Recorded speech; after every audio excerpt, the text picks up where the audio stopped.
Hello and welcome back to Travel to Greece. Today we're going to be discussing the most popular island in the Saronic Gulf, one known to many people as Hydra, but in Greek, Hydra.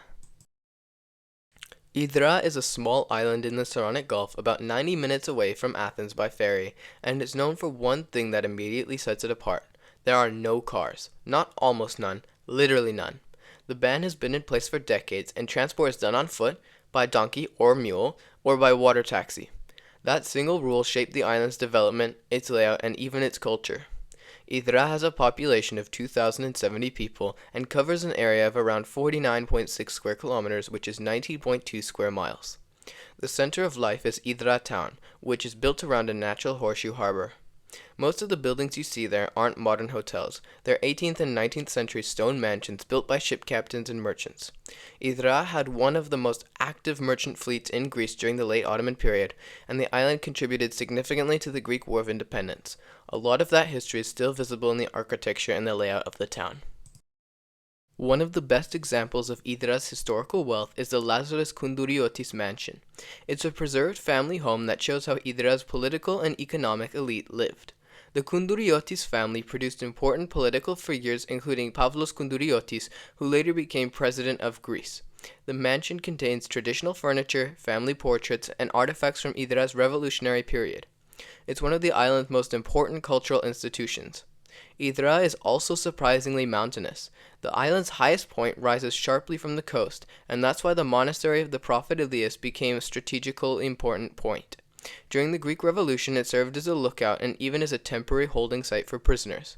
Today it is mainly known for its elevation, around 500 meters above sea level. The hike is steep, but it gives you a clear sense of Hydra's geography. Just above it is Aya Efpraxia, a smaller monastery that's part of the same complex. Both sites help explain how Hydra's balanced religious life with military necessity.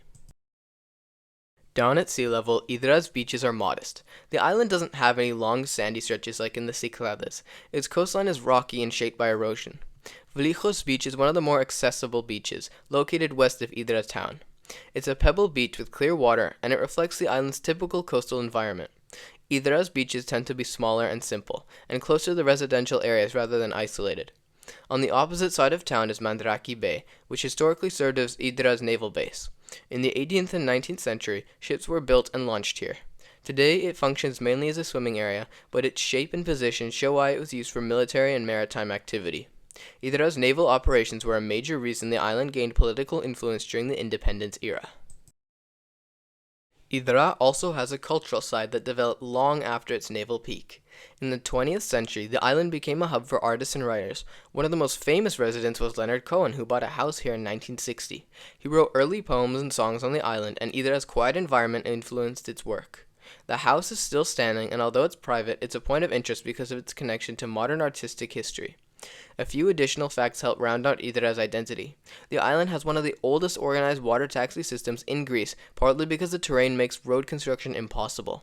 Hydra has also been used as a filming location, most famously for the 1957 film Boy on a Dolphin starring Sophia Loren, which helped introduce the island internationally.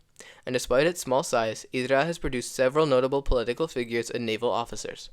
Overall, Hydra is a place where geography, history, and policy intersect.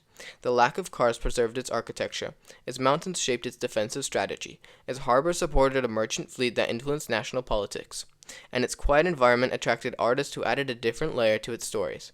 When you walk through Hydra, you're not just seeing a scenic island, you're seeing the result of a very specific historical and environmental condition that still define it today. Thank you for watching Travel to Greece's video on Hydra. Stay tuned for the final island in the series, and make sure to comment and subscribe and like the video.